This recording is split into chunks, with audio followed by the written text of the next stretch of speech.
પાટણ ચાણસ્મા તાલુકાના જીલિયા ફાર્મહાઉસ પર હુમલાનો મામલો. ફાર્મહાઉસ પર હુમલો કરનાર આરોપીઓનું પોલીસે સરઘસ કાઢી જાહેરમાં કરાઈ હતી સરભરા.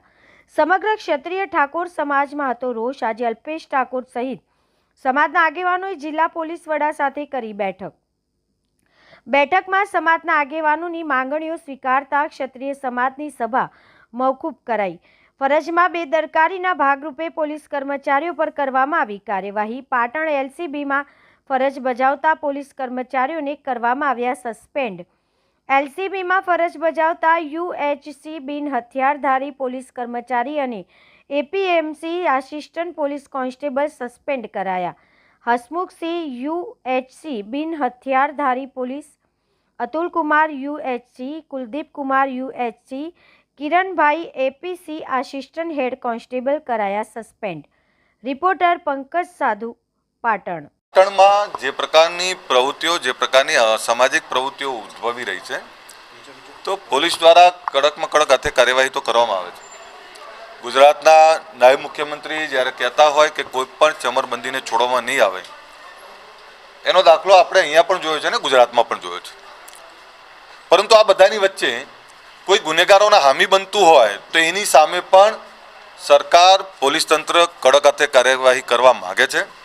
એક એવા અસામાજિક તત્વો જેણે સામાન્ય લોકોને ખૂબ રંજાડ્યા, એ આ પક્ષે હતા, પેલા પક્ષે હતા, એના કરતાં ગુનેગારની કોઈ જાતિ નથી હોતી, અને એવા ગુનેગારોને કડકમાં કડક હાથે કાર્યવાહી કરવાનું રાજ્ય સરકાર અને પોલીસ તંત્ર દ્વારા કરવામાં આવ્યું.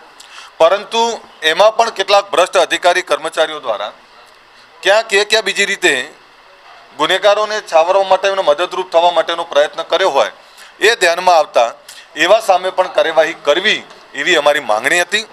અને એ માંગણી એ પાટણના હિતમાં ગ્રાહ્ય રાખવામાં આવે છે. અમે હજુ સ્પષ્ટપણે એવું માનીએ છીએ અને પાટણના એસપી સાહેબ અને વહીવટીતંત્ર, પોલીસ તંત્રને અપીલ કરીએ છીએ કે કોઈ પણ સમાજનો કોઈ પણ વ્યક્તિ અસામાજિક ગુંડો સામાન્ય લોકોને ડરાવવાનો, ખંડણી કરવાનો પ્રયત્ન કરતો હોય, સામાન્ય લોકોને હેરાન કરવાનો પ્રયત્ન કરતો હોય, તો એવા તમામ લોકો સામે કાર્યવાહી કરો. પરંતુ આપણા વિભાગમાં રહેલા લોકો પણ એવા ગુનેગારોના કોઈ હામી ના બને એનું પણ ધ્યાન રાખો. 23 તારીખે એક સંમેલન જે અમે રાખેલું, એ ન્યાય માટેનું સંમેલન હતું.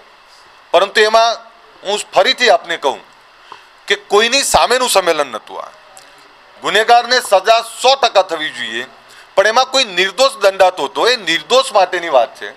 અને એવા નિર્દોષો માટે રાજ્ય સરકારે સંવેદના બતાવી છે. રાજ્ય સરકારમાં, પોલીસ તંત્રમાં ગુનેગારો માટે કોઈ જ સંવેદના નથી, પરંતુ સાચા અને સજ્જન લોકો માટે સંવેદના છે. અને એમના માટે એક સંમેલન બોલાવ્યું, પર રાજ્ય સરકારે, માન્ય પોલીસ વડાએ જેના હામી બનીને ફરતા હતા એવા લોકો સામે કાર્યવાહી કરી છે. આભાર માનીએ છીએ. 23 તારીખનું સંમેલન આ તબક્કે અમે મોકૂફ રાખીએ છીએ. અમારા આગેવાનો આપને ડિટેલથી વાત કરશે, પરંતુ પોલીસ તંત્રનો આભાર માનું છું અને સાથે અપીલ પણ કરું છું કે કોઈ પણ સમાજના અસામાજિક તત્વને છોડવામાં ના આવે. તમામ લોકોને જાહેર કરવામાં આવે ને એની સામે કાર્યવાહી કરવામાં આવે. અસામાજિક તત્વોને કોણ સાવરતું હશે? એ જે કોઈ છે, એ કોઈ પણ હોય, એ ચાહે રાજકીય નેતા હોય, કોઈ અધિકારી કર્મચારી હોય, તે બધાની સામે કાર્યવાહી થવી જોઈએ. અને એના પરિપાક રૂપે પોલીસ વડાએ એક સખત કાર્યવાહી કરી છે.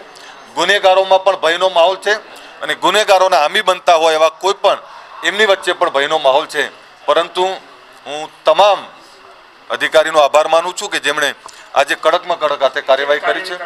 એ હમણાં ડિટેલમાં એમને તમે પૂછી લેજો. અમારા આગેવાન જેમણે સંમેલનની જાહેરાત કરી હતી એવા વિનયસિંહ, અમારા ભાઈ નવગણજી, મંગાજી, અમારા અભુસિંહ, અમારા જીબાજી, તમામ આગેવાનો અહીંયા હાજર છે. વિક્રમસિંહ, બધા જ આગેવાનો હાજર છે. એ તમને ડિટેલમાં વાત કરશે. મારું કામ હતું રાજ્ય સરકાર, સમાજ અને બધાની સાથે રાખી સામાન્ય લોકોને કેવી રીતે મદદરૂપ થવું. ફરીથી પાટણના નગરજનોને કહું છું, પાટણના જિલ્લાના તમામ લોકોને કહું છું, કોઈ પણ અસામાજિક તત્વ ઊંચો થતો હોય તો આગેવાનો, પોલીસ, અમને બધાને જાણ કરો. કોઈને બક્ષવામાં નહીં આવે.